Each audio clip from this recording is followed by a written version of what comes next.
Tu dois parfois rester célibataire pendant ta saison de construction. Et laisse-moi t'expliquer pourquoi. Nous les femmes, on est naturellement des nourricières. Et depuis petite, on nous apprend à donner. Donner notre énergie, notre temps, notre amour, notre attention. Quand on entre dans une relation, inconsciemment, une grande partie de notre énergie commence à tourner autour de l'autre personne. On pense à lui, on l'aide émotionnellement, on le motive, on le soutient, on porte parfois même ses problèmes sur notre dos.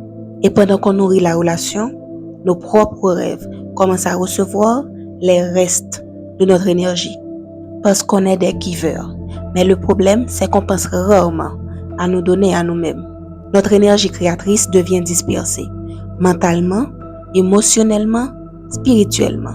Ce n'est pas un hasard si beaucoup de femmes deviennent plus rayonnantes après une rupture.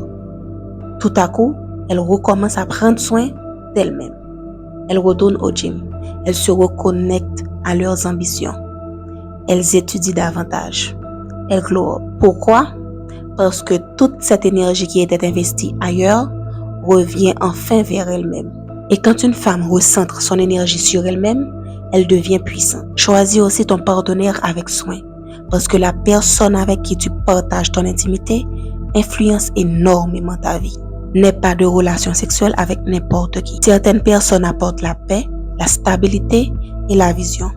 D'autres apportent la confusion, le stress, la distraction et le chaos. Ton partenaire peut devenir ton tremplin ou ta défaite. Quelqu'un peut t'aider à évoluer, à croire en toi, à construire avec toi. Ou au contraire, te vider émotionnellement, mentalement et spirituellement. Maintenant, attention, ça ne veut pas dire que l'amour est mauvais. Ça ne veut pas dire que tu dois rester seul pour toujours.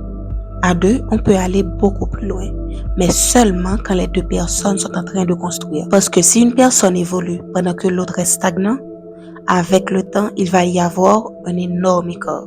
L'un va grandir, l'autre va commencer à se sentir laissé derrière. Et la relation va devenir lourde. Donc, si tu es dans ta saison de construction, protège ton énergie, ton focus, ta vision. Et si tu es déjà en couple, assure-toi que chacun construit sa propre vie pour pouvoir construire quelque chose ensemble.